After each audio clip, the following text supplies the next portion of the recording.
예수님은 부활하셨습니다. 마리아는 슬퍼하고 울고 있죠. 그런 마리아를 주님이 찾아가 만나 주십니다. 여전히 연약하고 두려워하는 우리를 주님이 찾아오시죠. 마음을 두드려 주시죠. 우리를 만나 주십니다. 오늘 본문의 제자들은 두려워하고 있습니다. 주님을 잡아가고 십자가에 못 박았던 유대인들이 자신들에게 닥칠 것 같습니다. 문을 굳게 닫고 있죠. 사실 이들은 이미 막달라 마리아를 통해서 부활의 소식을 들었습니다. 부활의 소식을 들었지만 여전히 두렵습니다. 오늘 우리도 믿음으로 살아갑니다. 그러나 현실은 언제나 무겁습니다. 두렵습니다. 근심과 염려가 우리를 흔듭니다. 예수님은 부활하셨다고 하는데 세상은 하나도 변한 것이 없어 보여요. 제자들 생각엔 그토록 능력 있어 보였던 주님도 힘없이 잡혀가시고 죽임당하셨는데 자신들은 어떻겠어요? 서슬퍼런 현실 앞에서 그들은 문을 닫을 수밖에 없죠. 그러니 다시 과거의 예수님이 살아나셔도 소용없다고 생각하는 것이에요. 능력 있고 살아계셨을 때도 잡혀가셨는데 또 그 육신으로 살아나셔봤자 무슨 힘이 있겠느냐, 이런 이해예요. 부활을 잘못 알고 있습니다. 그러니 부활하신 주님을 따라가면 망할 것 같습니다. 두렵습니다. 그들이 할 수 있는 것이라곤 결국 문을 걸어 잠그는 것밖에 없습니다. 그때 문이 잠겨 있는데 우리 주님이 찾아오십니다. 제자들 가운데 계십니다. 울고 있는 마리아를 만나 주신 주님이 오늘은 두려움에 떨고 있는 제자들을 찾아와 만나 주시죠. 여러분, 두려움의 빗장을 주님이 여십니다. 부활하신 주님이 찾아오셨습니다. 언제나 주님이 먼저 찾아오셨죠. 주님이 인내하셨죠. 주님께서 기다리심으로 사랑을 증명하셨죠. 여러분, 이것에 대한 믿음이 얼마나 위로가 됩니까? 주님은 나를 아십니다. 나의 두려움도 아십니다. 나의 연약함도 아시죠. 여전히 현실에 눌려있는 내 모습을 아십니다. 형편없는 신앙으로 낙심하고 좌절해도 부활하신 주님은 다시 찾아오십니다. 다시 찾아오실 것을 믿습니다. 끝까지 찾아오실 것입니다. 이 주님이 우리에게 진정한 위로가 되는 줄로 믿습니다. 우리 19절 20절 말씀 한번 같이 읽어볼까요? 함께 읽겠습니다. 이날 곧 안식 후 첫날 저녁 때에 제자들이 유대인들을 두려워하여 모인 곳의 문들을 닫았더니 예수께서 오사 가운데 서서 이르시되 너희에게 평강이 있을지어다. 이 말씀을 하시고 손과 옆구리를 보이시니 제자들이 주를 보고 기뻐하더라. 아멘. 평강이 있을지어다. 명령형이에요. 그러나 현실은 여전히 두렵죠. 예수님의 부활이 제자들에게 기쁨이 되지 못합니다. 우리 삶에서도 자주 경험되죠. 신앙으로 살지만 여전히 세상이 무겁습니다. 신앙은 힘이 없어 보입니다.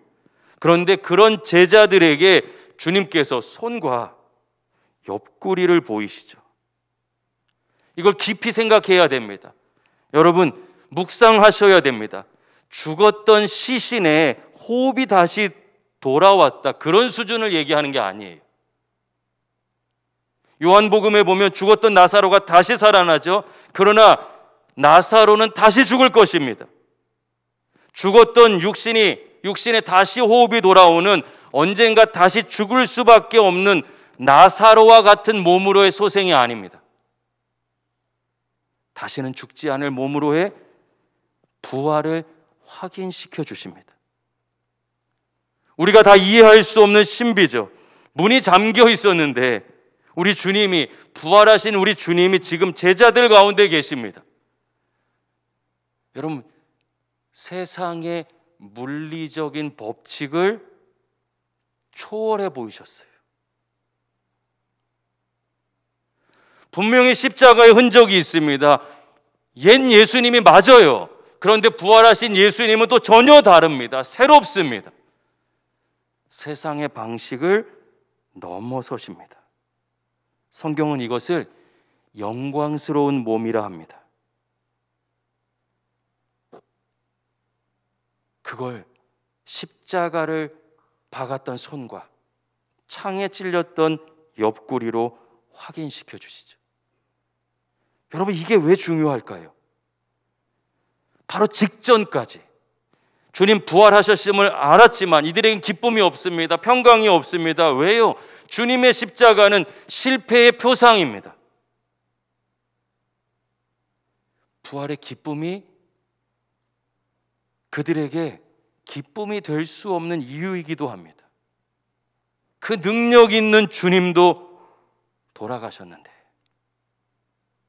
그런데 완전히 다른 몸, 영광스러운 몸으로의 부활을 확인시켜 주시죠. 잘못 알고 있었던 부활을, 오해하고 있었던 예수님을 바르게 알자. 여러분, 이게 만남이죠. 십자가는 세상의 권세와 죽음을 이긴 증거로 바뀝니다. 직전까지 실패의 증거였어요.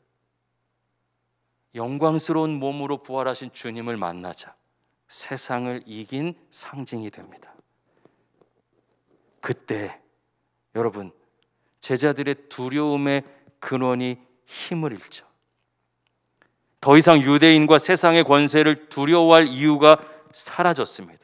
분명 여전히 로마는 위세등등하고 유대인들은 제자들을 잡으려고 하는 상황입니다. 그러나 그 모든 환경과 상황을 이기는 힘, 영광스러운 몸으로의 주님의 부활을 경험하자 그들이 잃었던 기쁨을 회복합니다.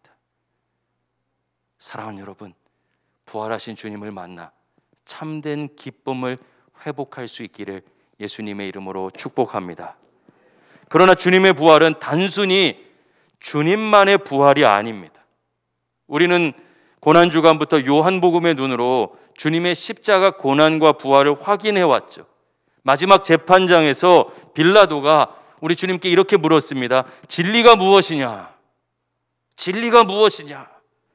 빌라도에게 진리는 로마의 권력과 물질이죠. 그게 최고예요. 세상에서 가장 값진 것입니다. 가장 힘이 있어요. 효과적이에요. 소용이 있어요. 쓸모가 있습니다. 그거면 다 돼요. 전부였어요. 그러나 예수님은 자신이 진리라고 말씀하시죠. 그때 빌라도와 유대의 종교 지도자들이 마치 진리가 밥 먹여주냐? 진리가 무엇이냐 하듯 내가 진리라고 말하는 너를 십자가에 못 박아 죽일 힘이 있다. 그럼 진리도 끝이네. 그게 무슨 진리야? 내가 가진 권력, 내가 가진 물질, 이 로마로 대표되는 세상의 힘이야말로 진리지. 이 과정을 지나죠. 그렇게 보면 예수님의 십자가 죽음은 하나님의 진리가 세상의 진리에 패한 사건입니다. 그런데 주님이 부활하셨어요. 그 주님이 부활하셨습니다. 이것은 하나님의 판결이죠. 주님을 십자가에 못 박은 세상의 권세와 가치인 그 진리가 틀렸다. 그들이 추구하는 삶이, 그들이 욕망하는 것이 악하다. 세상이 아니라 주님이 이기셨다. 십자가가 실패가 아니라 오히려 구원의 통로다. 주님이 진리라는 하나님의 판결이며 선언입니다. 여러분, 이때부터 하나님의 나라가 새롭게 시작되는 것이 이미 시작됩니다. 여러분, 하나님의 나라는 이미와 아직 사이에 있죠. 이미 시작되었지만 아직 완성되지는 않았다는 뜻입니다. 우리 주님이 다시 오실 때 완성될 것입니다. 부활하신 주님을 믿을 때 우리는 이 땅에서 바로 이 새 나라, 하나님의 나라를 경험하며 살게 되죠. 세상 나라의 가치가 아니라 하나님 나라의 가치로 살아가는 것입니다.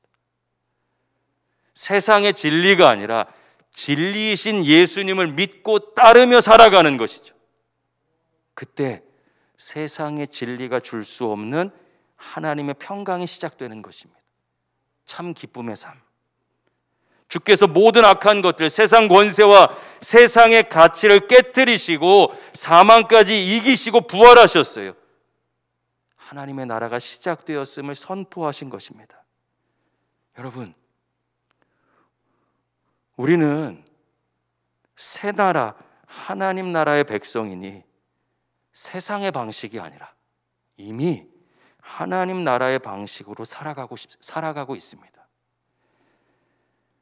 자기 혼자 챙기고 자기 살기 바쁜 세상이죠. 우리는 서로 돌봅니다.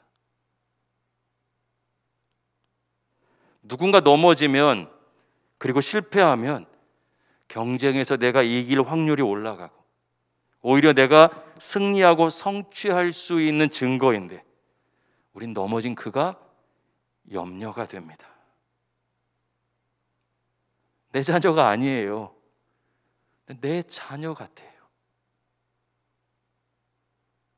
공동체가 함께 아이들의 미래를 위해 기도하고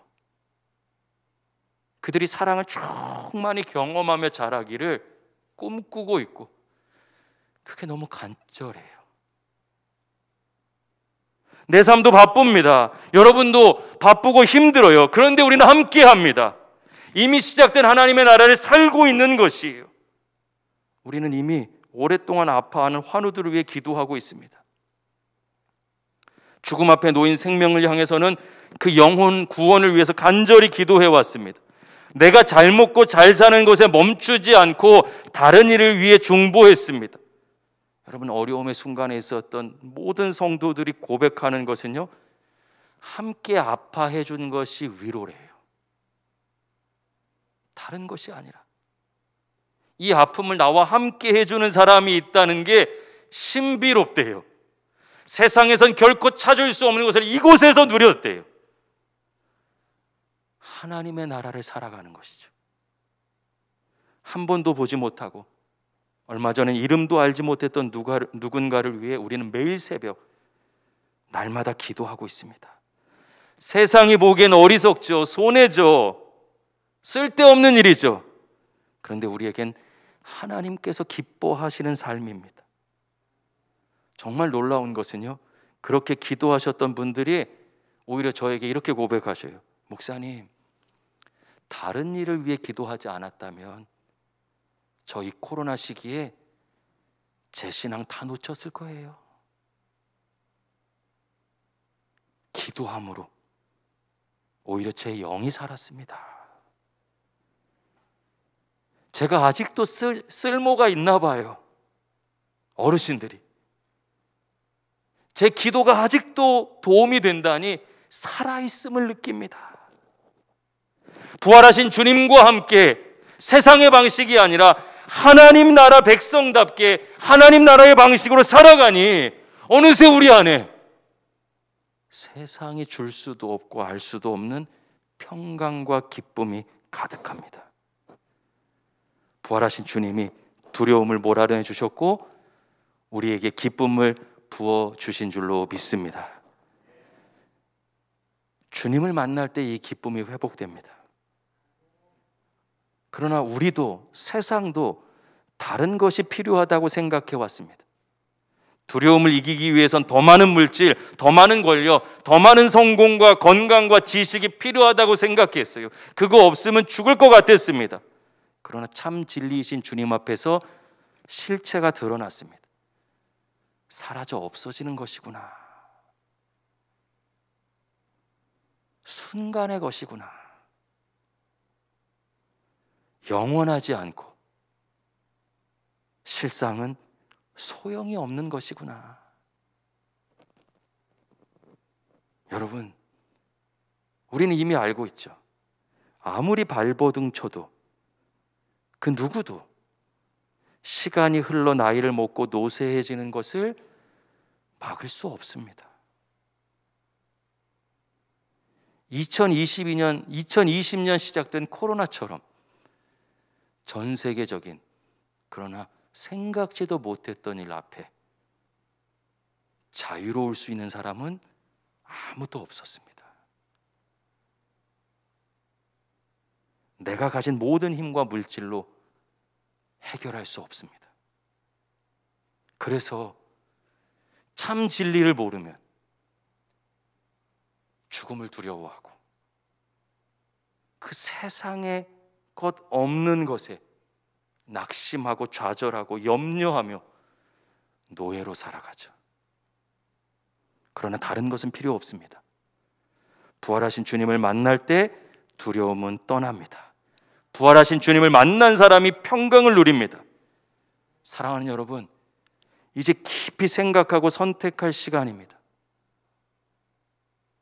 여러분에게 참 진리가 무엇입니까? 예수님입니까? 세상입니까? 왜 부활하신 주님과 함께해야 합니까? 참 진리이시며 두려움을 몰아내 주시는 주님 없이는 온전한 평강과 기쁨을 회복할 수 없기 때문입니다. 깊이 생각하고 무엇이 진리인지 깨달아 부활하신 주님과 함께 진짜 평강과 기쁨을 누리는 저와 여러분 될 수 있기를 예수님의 이름으로 축복합니다. 우리 21절 말씀 같이 읽어볼까요? 함께 읽겠습니다. 예수께서 또 이르시되 너희에게 평강이 있을지어다. 아버지께서 나를 보내신 것 같이 나도 너희를 보내노라. 아멘. 두 번째 평강을 말씀하시죠. 여러분, 성경은 반복합니다. 강조해요. 별표 5개 이런 의미입니다. 평강이 있을지어다 하시고 또 다시 한번 평강이 있을지어다 강조하시는 것이요. 그런데 평강이 있을지어다 말씀하신 후 아버지께서 나를 보내신 것 같이 나도 너희를 보낸다 말씀하시죠. 우리 주님이 아버지께서 우리 주님을 보내셨다는 뜻은 우리 주님이 아버지에게서 나왔다는 의미예요. 독생자 아들 예수 그리스도 고백하죠. 외아들이란 뜻이 아닙니다. 하나님에게서 난 유일한 분, 아버지에게서 난 유일한 분, 즉 아버지와 다르지 않은, 아버지와 같은, 완전히 같은 유일한 분이란 뜻이에요. 아버지께로 나와서 아버지께서 보내십니다. 어떤 의미입니까? 예수님께서 걸어가신 그 길이 아버지의 길이라는 거예요. 주님의 십자가 죽음의 길이 하나님 아버지의 뜻과 계획이었다는 것입니다. 우리 주님이 아버지께서 주님을 보내듯이 주님이 우리를 보내십니다. 어떤 길이겠습니까? 아버지의 길이죠. 주님 걸어가신 그 길입니다. 십자가의 길로 보내십니다. 여기에서 신앙의 갈등이 생기죠. 우린 지금 막 신앙의 평강과 기쁨을 회복했습니다. 우린 거기가 좋거든요. 은혜의 자리에 머물러 있고 싶습니다. 난 여기가 좋은데 우리 주님은 가라고 하셔요. 요나가 니느웨에 가서 심판을 말합니다. 두렵기도 하고 싫기도 했을 것이에요. 저에게 적용해 보면 두 가지입니다. 목회할수록 깨닫게 되는 것이 있어요. 참 많은 성도가 부활하신 주님과 함께 평강과 기쁨까지만 누리고 싶구나. 신앙생활은 거기까지.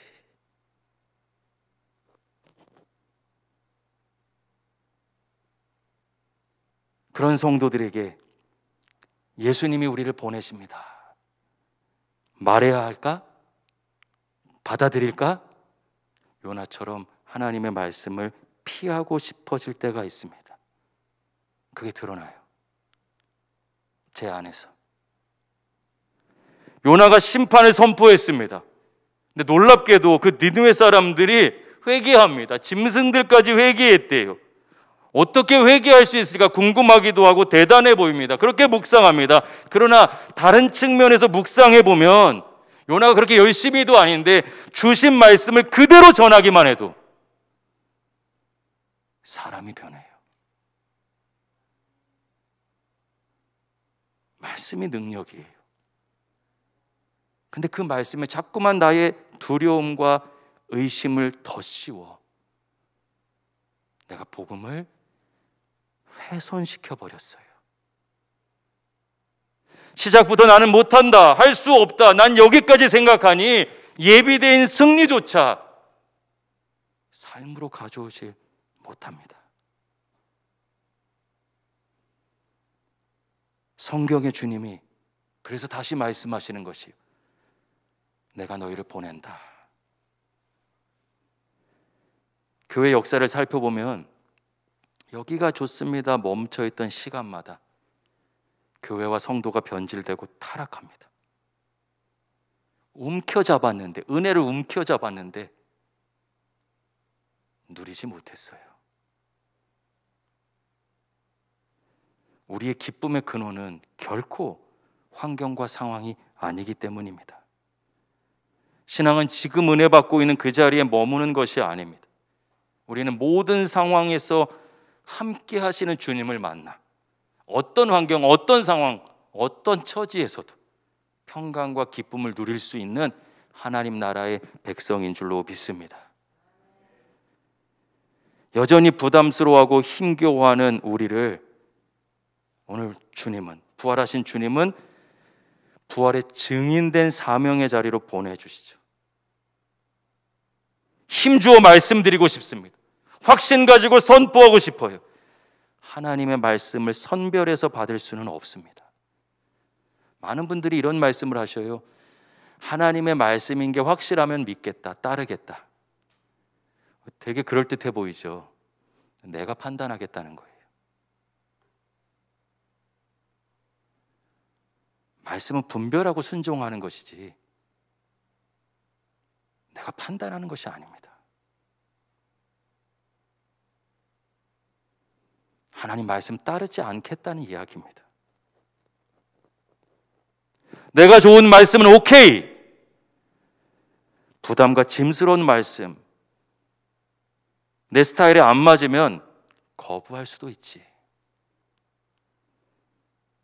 우리의 모습이 아닌가요? 당연히 하나님은 우리가 평안하게 잘 사는 것을 싫어하거나 죄로 여기시는 분이 아닙니다. 결단코 아니십니다. 하지만 그 어떤 삶도, 그 어떤 계획도, 그 어떤 선택도 하나님을 섬기고 따라 살아가는 것보다 우선될 수는 없습니다. 하나님은 우리가 마음과 뜻과 목숨을 다하여 하나님을 사랑하기를 명령하셨고, 그렇게 동일하게 이웃을 사랑하라고 부활의 증인으로 우리를 세상을 향해 보내십니다. 근데 여러분, 이 말씀을 깨닫고 순종했던 사람들이 경험하는 거예요. 복음의 능력이 진짜였구나. 내가 그 자리에 머물러 있어서 몰랐구나. 진짜 평강은 은혜의 자리에 머물러 있는 것이 아니라 쓰임 받는 데 있구나. 쓰임 받아 보니, 사명자로 살아보니 믿음의 능력도 경험하고 승리도 경험하고 죄와 사망의 권세를 이기고 세상이 줄 수 없는 평안과 기쁨을 누리는구나. 이걸 경험하는 거예요. 나가본 순간, 두려움의 순간이었지만 나가자 오히려 주님의 능력이 삶에 임하는 것입니다. 그곳에 승리가 있음을 확인하게 됩니다. 움직이지 않아서, 순종하지 않아서, 피해서 몰랐던 거예요. 여러분, 교회는 주님께서 불러내신 공동체죠. 그리고 동시에 부활의 증인으로 보내신, 세상을 향해 보내신 공동체입니다. 주님이 보내시기에 두려움이 사라지고 우리 안에 진정한 평강과 기쁨이 가득하게 될 줄로 믿습니다. 근데 정말 감사한 것은 그냥 보내질 않으세요. 아버지 마음이죠. 성령을 부어주시고 우리와 함께 하십니다. 22절 말씀 같이 읽겠습니다.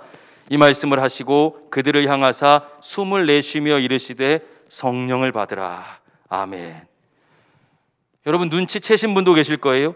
창세기 2장이 떠오릅니다. 하나님께서 흙으로 인간을 지으시고 그 코에 생기를 불어넣으셨죠.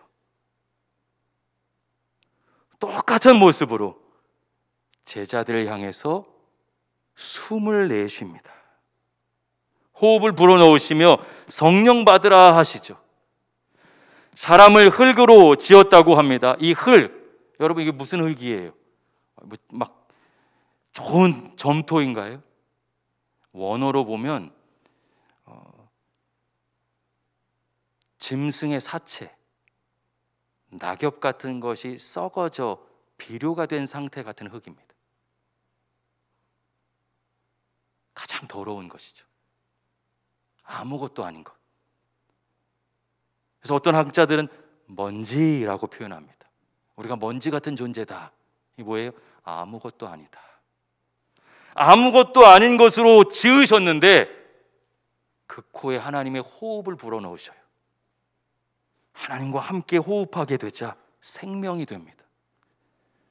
하나님의 사람이 됩니다. 세상의 진리가 아니라 참 진리이신 주님이 부활하셨습니다. 부활하신 주님이 새 나라를 여셨어요. 새 나라를 여시고 새 사람을 창조하시는 거예요. 하나님의 사람. 그 코에 호흡을 불어넣으시죠. 성령을 받으라 하시죠. 이제 혼자 살지 않고 우리의 호흡 되신 성령님과 영원히 동행하기. 우리가 삶의 어떤 자리에 있을지라도 평강과 기쁨이 약속되는 것입니다. 평강은 주님 만날 때 누리죠. 은혜의 자리가 있습니다. 그러나 동시에 세상으로 보내실 때 순종함으로 강력하게 경험합니다. 아, 성령과 함께하는 삶이 이런 것이구나. 믿음이 이런 능력이 있구나. 여러분 정직하게 대답해 보십시오. 우리가 진짜 누굴 부러워합니까? 많이 가진 사람도 부럽죠. 그러나 고난이 무너뜨리지 못하는 사람을 볼 때 우린 충격에 빠집니다. 물질이 흔들지 못하는 사람을 볼 때 우린 진리가 궁금해집니다. 우리가 정말 부러워하는 사람은 그리스도인답게 사는 사람이죠. 와, 믿음이 진짜구나.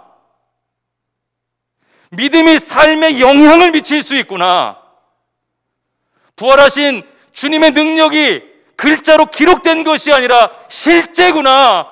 살아계시는구나. 내 안에 살아 역사하시는구나. 그걸 경험하는 사람, 그걸 누리는 사람.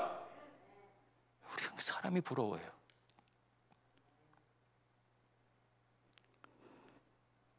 주님과 함께 진짜 평강과 기쁨을 누리는 사람들입니다. 사실 우리도 알고 있어요. 내가 가진 것 다 더해도 그거 못 삽니다. 고난을 이기는 믿음 못 삽니다. 그가 누리는 평강 근처에도 가지를 못합니다. 여러분이 알고 있는 사람 중에 가장 힘있고 부자 있는 사람, 그들 중에 누리는 사람 누가 있습니까?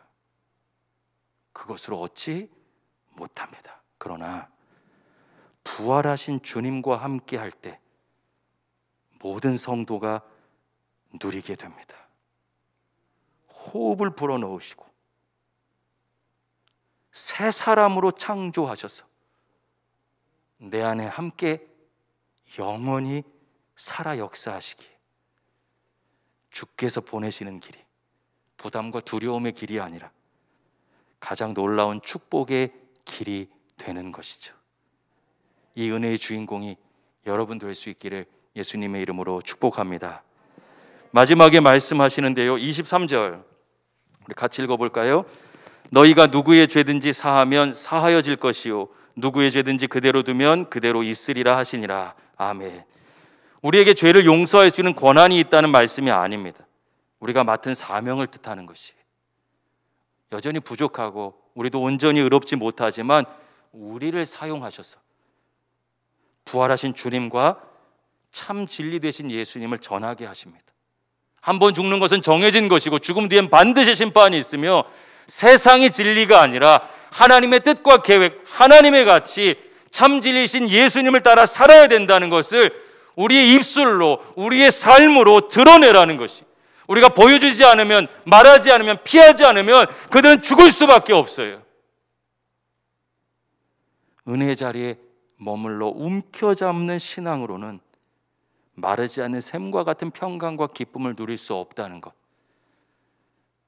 우리의 삶으로 세상을 향해 보이라 하시죠. 사랑하는 여러분, 사실 저는 오늘 본문을 묵상하고 이 말씀을 준비하면서 가슴이 뛰었습니다. 왜냐하면 우리 신세계교회 한몸 공동체는 나의 평강, 나의 기쁨의 자리에 머물러 있지 않았기 때문이죠. 지난 사순절 기간 내내 금식하며 우크라이나 울진 산불 피해 지역을 위해 그 난민과 어린 영혼들을 위해 우리는 울며 금식했습니다. 우리가 할 수 있는 것으로 사랑을 전했습니다. 오랜 시간 투게더 기흥, 지역 선교, 이웃 사랑을 위해 기도하고 애쓰며 준비했습니다. 여러분, 근데 이것을 목회자들이 기획하고 준비하지 않았어요. 부임하는 첫날부터 기도했던 제목입니다. 하나님, 우리 신세계 공동체의 성도들이 삶의 모든 자리에서 그리스도인답게 살게 해주세요. 그들이 삶의 자리에서 선교사로 살게 도와주세요. 2022년 하나님께서 이 부활주일 이루셨어요. 응답하셨습니다. 한 주간 우리가 플리마켓 할 때 현장에서 할 수 없으니 코로나 상황 속에서 네이버 밴드에다가 물건을 올렸습니다. 한 주간 제 핸드폰 계속 알림이 울리는 거예요. 여러분의 사랑과 헌신의 흔적이죠. 제가 그 밴드에 들어가 보니 그 물건은 귀해가지고 그냥 집에서 더 쓰셔도 될 것 같은데 아낌없이 사랑으로 섬기셨습니다. 제가 보니까 그 물건은 필요 없으실 것 같아요. 내놓은 분의 마음과 이웃사랑의 마음을 가지고 모른 척 구입하십니다. 일주일 내내.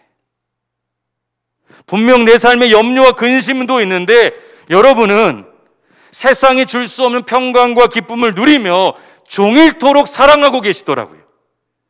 종일토록 사랑을 나누고 계시더라고요. 종일토록 하나님의 새 창조의 백성처럼 살아가시더라고요. 너무 놀라웠어요. 온라인을 통해서 음식을 판매하고 이웃을 섬기기 위해서 준비하고 만드신 분들, 사랑으로 구입하고 애쓰신 분들, 게다가 올해는요, 그 어떤 해보다도 다양한 모습으로 참 많은 분들이 함께 하셨습니다.